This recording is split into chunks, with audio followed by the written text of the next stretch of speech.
Welcome back to News Across Nigeria. The Nigerian Army, now to the Nigerian Navy, but also providing adequate security for citizens is the top priority of every state government, and one who is determined to ensure that is the Rivers State Governor, Nyesom Wike.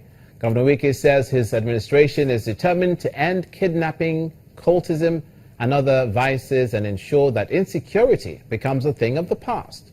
He was speaking on our breakfast program, Sunrise Daily. The issue of security here, on one hand, is not political. I have told you there are court wars which we are fighting to stop. And that there's a political dimension that has come in by making sure you don't solve this problem by destabilizing the system working, removing the commissioner of police at all times. The federal government should support me by making sure that they leave the security heads to stay for quite a time and plan the security strategies to eliminate criminality in the state. It will not be business as usual any longer. We have passed laws to say, look, if you catch a kidnapper, we are not only going to make sure it's prosecuted, all the process in terms of housing and funding his banks will be all before they would all take the properties away. That in a way you're discouraging them. 2, go all out against the cultists. Go all out against the cultists. And that is why they can tell you, I don't know the state that will say that giving support to security agencies that River State. I challenge any state. And they can attest to it. The Nigerian Navy and their colleagues from 3 other continents have concluded a 1-week multinational maritime exercise codenamed Operation Obangame Express. The exercise, according to the Nigerian Navy, is meant to improve security in the Gulf of Guinea and enhance cooperation between the Navy across African nations and beyond. Channels Television monitored the exercise. Since 2009, this yearly multinational maritime exercise seeks to build relationships between navies of most African nations and those of the US, France, and other EU participating nations. On board this vessel for this year's Obangame exercise are navies from different countries in the Gulf of Guinea, all out to ensure the safety in its waters. The crew reenacts a series of exercises on the Awunde Code of Conduct, a non-binding international agreement that lays down the standards which participating countries should follow.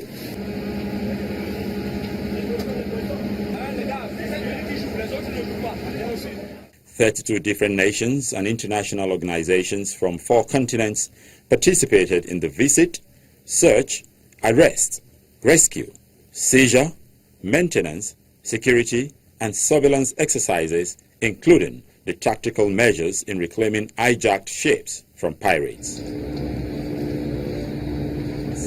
U.S. Africa Deputy Commander for Regional Operations, Vice Admiral Michael Franken, and the Flag Officer commanding Eastern Naval Command, Rear Admiral Atiku Abubakar, speak on the exercise. There can be no rogue activity at sea, and therefore we want to encourage that the Gulf of Guinea nations, and we've seen this in the past, a continuous improvement process as the Gulf of Guinea nations and the various ministries within each country share the best practices and the necessary tenets for good commerce between themselves. So the United States is only here as an international partner. We're developing our capacities, and it has come out very clearly during the exercise. Aside from that, it affords us to see how our equipments can operate, how equipments from other countries with Nigeria can operate together and be effective in provision of maritime security. For the men of the Nigerian Navy, more can still be achieved if more vessels are deployed. For now, we have bought houseboats in order to ensure that we have our men at choke points in the Niger Delta. So there's always we can easily react to any issue of piracy or kidnapping within the creeks. During the week-long exercise, 3 Nigerian ships, NNS Centenary, NNS Okpabana, and NNS Prosperity, and an helicopter participated. To the southwest now, and as the rainy season sets in, road construction at Oluyole Industrial Area in Oyo State is being accelerated to prevent flooding-related issues. The Permanent Secretary, Ministry of Works and Transport, Mr. Oyeshola Oyedele, says when completed, it will save the industries in the area and also increase productivity of the company.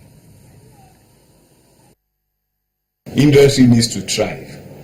Fixing that road serves dual purpose. If industry thrives, they will pay their taxes to government, they will pay so many levies to government. The revenue coming to the government as in form of IGR will increase. That revenue itself, in turn, will be used to develop other roads. Government is not unmindful of roads that needs fixing. Oluyole Road is 5.8 kilometers in length. The width is 10 centimeters, but it adds the walkway, the drains. Then it's going to have street lights along the road. So put together, the width of the road is about 15 meters. Anybody that lives around that corridor will know that that particular bridge, whenever it rains, is always an Herculean task for the residents to get back to their home or to get out. And that's where we'll draw the curtains for this edition of News Across Nigeria, where we show and tell you what's happening across the 36 states of the Nigerian Federation and maybe in your neck of the woods. I'm Olumide Macaulay. See you again.